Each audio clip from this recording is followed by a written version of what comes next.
வரகி பக்தர்கள் அனைவருக்கும் வணக்கம். இது நம்ம ஆதி வரகி யூடியூப் சேனல்.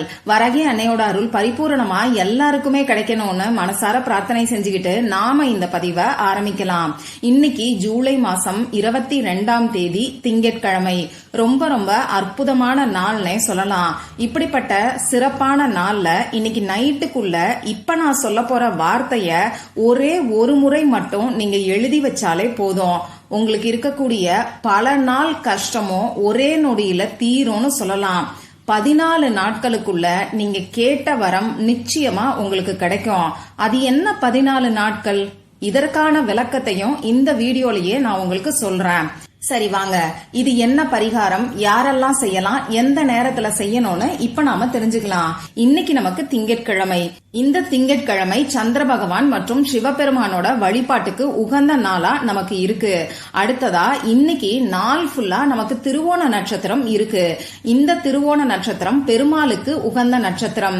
இப்படி பெருமாளுக்குரிய திருவோண நட்சத்திரம் திங்கட்கிழமையில சிவபெருமானோட வழிபாட்டுக்கு உகந்த திங்கட்கிழமையில வர்றது கூடுதல் சிறப்புன்னே சொல்லலாம்.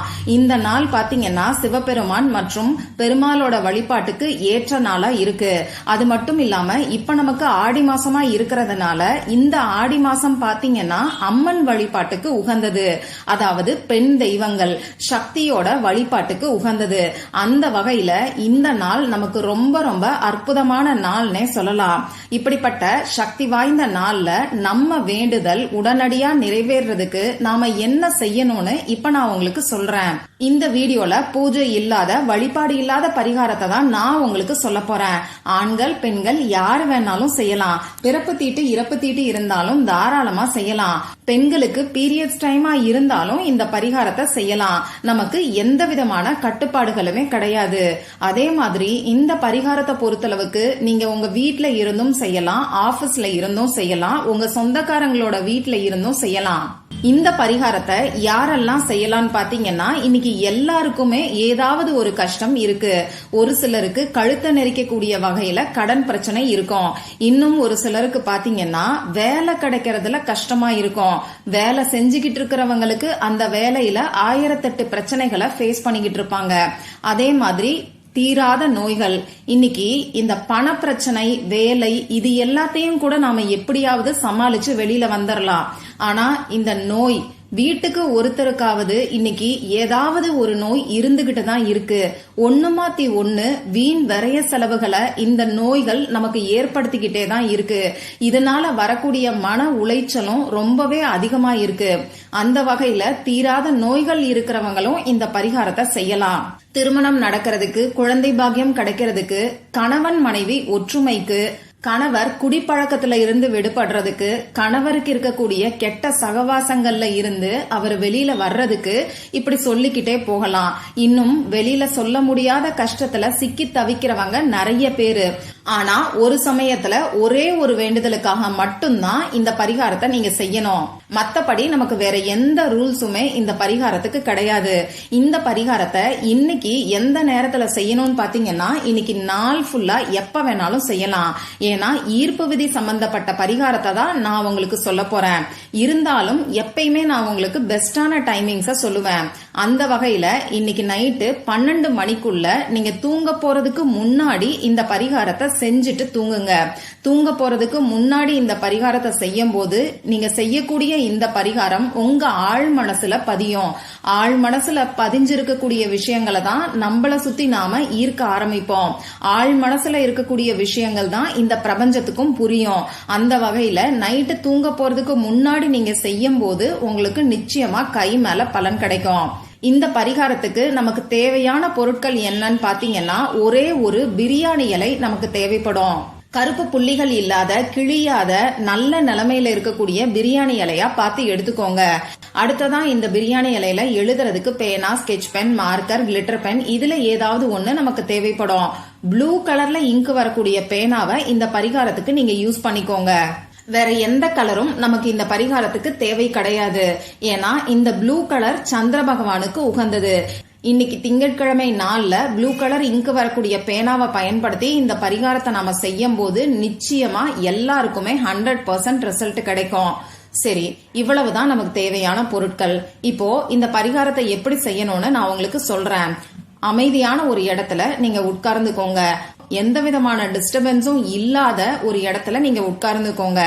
எந்த டைரக்ஷனை ஃபேஸ் பண்ணி வேணாலும் நீங்க உட்கார்ந்துகிட்டு இந்த பரிகாரத்தை செய்யலாம். உங்க முகம் கை காலை கழுவிட்டு வந்து உட்கார்ந்துக்கோங்க. உங்க மூச்சை நல்ல ஆழமா உள்ள இழுத்து வெளியில விடுங்க. இந்த மாதிரி 3 டைம்ஸ் நீங்க செஞ்சீங்கன்னா உங்க மனசு கொஞ்சம் ரிலாக்ஸ் ஆகும். இதுக்கப்புறமா உங்களுடைய வேண்டுதல் என்னவோ அதை உங்க குலதெய்வத்துக்கிட்டையும், சந்திர பகவான் கிட்டையும், சிவபெருமான் கிட்டையும், பெருமாள் கிட்டையும் மனசார பிரார்த்தனை செஞ்சுக்கோங்க. உங்களுடைய வேண்டுதல் என்னவோ அதை வரமா நீங்க கேளுங்க. எதிர்மறையான வார்த்தைகளை பயன்படுத்த வேண்டாம். கடன் இருக்கிறவங்க, அடகு வச்ச நகையை மீட்கணும்னு நினைக்கிறவங்க, கொடுத்த பணம் திரும்பி வரணும்னு நினைக்கிறவங்க பணவரவு அதிகரிக்கணும்னு சொல்லி பிரார்த்தனை செஞ்சுக்கோங்க. அதே மாதிரிதான் நோய்கள் இருக்கிறவங்க ஆரோக்கியமா இருக்கணும்னு சொல்லி வேண்டிக்கோங்க. இப்போ கணவர் குடிப்பழக்கத்துல இருந்து விடுபடணும்னா கணவருக்கு நல்ல பழக்க வழக்கம் வேணும்னு சொல்லி நீங்க பிரார்த்தனை செஞ்சுக்கோங்க. இதுக்கப்புறமா நீங்க எடுத்து வச்சிருக்கக்கூடிய பிரியாணி இலையில யாருக்காக இந்த வேண்டுதல் வைக்கிறீங்களோ அவங்களோட ஃபுல் பேரை இனிஷியலோட சேர்த்து நீங்க எழுதிக்கோங்க. அதுக்கு கீழே என்ன வேண்டுதலோ அதை ஒரே வார்த்தையில நீங்க எழுதிக்கோங்க. உதாரணத்துக்கு சொல்லணும்னா வேலை, ஆரோக்கியம், பணம், திருமணம், குழந்தை இப்படி எழுதிக்கோங்க. கணவன் மனைவி ஒற்றுமைக்காக எழுதுறவங்க கணவரோட பெயரையும் மனைவியோட பெயரையும் மேல் லைன்ல எழுதிட்டு அதுக்கு அடுத்த லைன்ல ஒற்றுமைன்னு சொல்லி எழுதிக்கோங்க. அதே மாதிரி கணவர் குடிப்பழக்கத்துல இருந்து விடுபடணும்னு நினைக்கிறவங்க கணவன் மனைவி 2 பேரோட பெயரையும் எழுதிட்டு மகிழ்ச்சி, ஒற்றுமை, நல்ல பழக்கம் அப்படின்னு சொல்லி எழுதிக்கோங்க. அடுத்ததா இந்த பிரியாணி இலைக்கு பின்பக்கம் இப்ப நான் சொல்ல போற சிம்பலை நீங்க வரைஞ்சுக்கோங்க. நம்ம சேனலை பொறுத்தளவுக்கு நிறைய சிம்பலை நான் உங்களுக்கு கொடுத்துக்கிட்டு இருக்கேன். சிஜில் சிம்பலை பத்தி நிறையவே நாம பார்த்திருக்கோம். இப்ப நான் உங்களுக்கு ரூன் சிம்பல் கொடுக்க போறேன். பணவரவு அதிகரிக்கிறதுக்கான ரூன் சிம்பலை பத்தி நான் ஏற்கனவே உங்களுக்கு சொல்லியிருக்கேன். இப்போ நாம நினைச்ச காரியத்தை உடனடியா நிறைவேற்றி கொடுக்கக்கூடிய ரூன் சிம்பலை தான் கொடுத்திருக்கேன். இப்போ மொத்தமா உங்களுக்கு 3 சிம்பல் தெரியும். இந்த 3 சிம்பலையும் நீங்க பிரியாணி இலைக்கு பின் பக்கத்துல எழுதிக்கோங்க. இதுக்கப்புறமா அந்த பிரியாணி இலைய உங்க இடது கையில வச்சுக்கிட்டு வலது கையால மூடிக்கிட்டு உங்க வேண்டுதல் நிறைவேறிட்ட மாதிரி கற்பனை பண்ணி பாருங்க. 1 நிமிஷம் அப்படி இல்லைன்னா 2 நிமிஷத்துக்கு நீங்க கற்பனை பண்ணி பார்த்தா கூட போதும். இதுக்கப்புறமா உங்க வேண்டுதலை நிறைவேற்றி கொடுத்த பிரபஞ்சத்துக்கும் உங்க குலதெய்வத்துக்கும் மனசார மனசு உருகி நன்றிய மறக்காம சொல்லுங்க. எந்த அளவுக்கு இந்த நன்றிங்கிற வார்த்தைய நீங்க உணர்ந்து சொல்றீங்களோ அந்த அளவுக்கு உங்க வேண்டுதல் கூடிய சீக்கிரத்திலேயே நிறைவேறும். இதுக்கப்புறமா இந்த பிரியாணி இலைய பத்திரமா ஏதாவது ஒரு இடத்துல வச்சுக்கோங்க. நீங்க பூஜை அறையிலையும் வைக்கலாம். அப்படி இல்லைன்னா பர்ஸ்ல, ஹேண்ட்பேக்ல, பீரோல பணம் வைக்கக்கூடிய இடத்துல, உங்க ட்ரெஸ்ஸுக்கு நடுவுல இப்படி எங்க வேணாலும் வைக்கலாம்.